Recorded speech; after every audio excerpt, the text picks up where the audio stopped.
ہارون رشید کے زمانے میں بہلول رحمت اللہ علیہ نامی بزرگ گزرے ہیں۔ وہ مجذوب اور صاحب حال تھے۔ ہارون رشید ان کا بڑا احترام کرتے تھے۔ ہارون رشید کی بیوی زبیدہ خاتون بھی ایک نیک اور پارسا عورت تھیں۔ اس نے اپنے محل میں 1000 ایسی خادمائیں رکھی ہوئی تھیں جو قرآن کی حافظہ اور قاریات تھیں۔ ان سب کی ڈیوٹیاں مختلف شفٹوں میں لگی ہوئی تھیں۔ چنانچہ اس کے محل سے 24 گھنٹے ان بچیوں کے قرآن پڑھنے کی آوازیں آ رہی ہوتی تھیں۔ اس کا محل قرآن کا گلشن محسوس ہوتا تھا۔ ایک دن ہارون رشید اپنی بیوی کے ساتھ دریا کے کنارے ٹہل رہے تھے کہ ایک جگہ بہلول دانا رحمت اللہ علیہ کو بیٹھے ہوئے دیکھا۔ انہوں نے کہا، السلام علیکم۔ بہلول دانا رحمت اللہ علیہ نے جواب دیا، وعلیکم السلام۔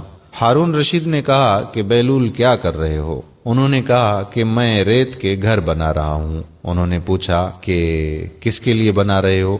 بہلول نے جواب دیا کہ جو آدمی اس کو خریدے گا میں اس کے لیے دعا کروں گا کہ اللہ رب العزت اس کے بدلے اس کو جنت میں گھر عطا فرما دے۔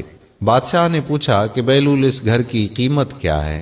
انہوں نے کہا کہ 1 دینار۔ ہارون رشید نے سمجھا کہ یہ ایک دیوانے کی بڑھ ہے، لہذا وہ چلے گئے۔ ان کے پیچھے زبیدہ خاتون آئیں۔ انہوں نے بہلول رحمت اللہ علیہ کو سلام کیا، پھر پوچھا کہ بہلول کیا کر رہے ہو؟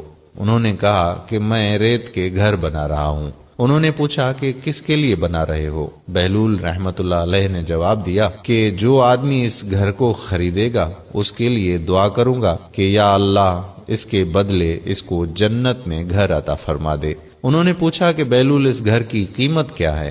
بہلول نے کہا کہ 1 دینار۔ زبیدہ خاتون نے 1 دینار نکال کر اس کو دے دیا اور کہا کہ میرے لیے دعا کر دینا۔ وہ دعا کروا کر چلی گئی۔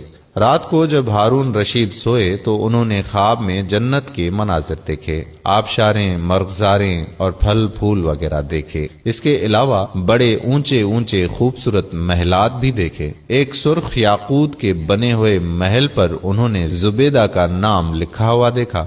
ہارون رشید نے سوچا کہ میں دیکھوں تو صحیح کہ یہ میری بیوی کا گھر ہے۔ وہ محل میں داخل ہونے کے لیے جیسے ہی دروازے پر پہنچے تو ایک دربان نے انہیں روک لیا۔ ہارون رشید کہنے لگے کہ اس پر تو میری بیوی کا نام لکھا ہوا ہے، اس لیے مجھے اندر جانا ہے۔ انہوں نے کہا کہ نہیں، یہاں کا دستور الگ ہے، جس کا نام ہوتا ہے اسی کو اندر جانے کی اجازت ہوتی ہے، کسی اور کو اجازت نہیں ہوتی، لہذا آپ کو داخل ہونے کی اجازت نہیں ہے۔ جب دربان نے ہارون رشید کو پیچھے ہٹایا تو ان کی آنکھ کھل گئی۔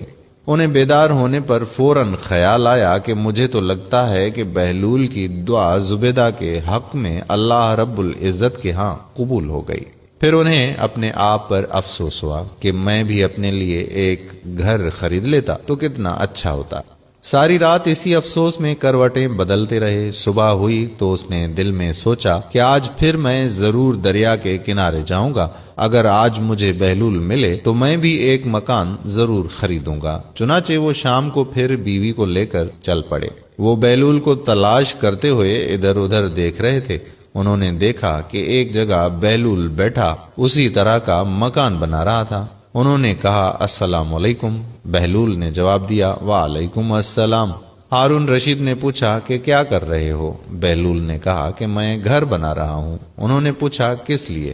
بہلول نے کہا کہ جو آدمی یہ خریدے گا میں اس کے لیے دعا کروں گا کہ اللہ تعالیٰ اسے اس کے بدلے جنت میں گھر عطا کر دے۔ ہارون رشید نے پوچھا کہ بہلول اس کی قیمت کیا ہے؟ بہلول نے کہا کہ اس کی قیمت پوری دنیا کی بادشاہی ہے۔ ہارون رشید نے کہا کہ اتنی قیمت تو میں نہیں دے سکتا۔ کل تو 1 دینار کے بدلے دے رہے تھے اور آج پوری دنیا کی بادشاہی مانگتے ہو۔ بہلول نے کہا کہ بادشاہ سلامت، کل بن دیکھے معاملہ تھا اور آج دیکھا ہوا معاملہ ہے۔ کل بن دیکھے سودا تھا اس لیے سستا مل رہا تھا، اور آج چونکہ دیکھ کے آئے ہو اس لیے اب اس کی قیمت زیادہ دینی پڑے گی۔ ہماری مثال ایسی ہی ہے کہ آج ہم نے اللہ تعالیٰ اور اس کے رسول صلی اللہ علیہ وآلہ وسلم کو بن دیکھے مانا تھا، اس لیے جنت بڑی سستی ہے، لیکن جب موت کے وقت آخرت کی نشانیاں دیکھ لیں گے تو اس کے بعد پھر اس کی قیمت ادا نہیں کر سکیں گے۔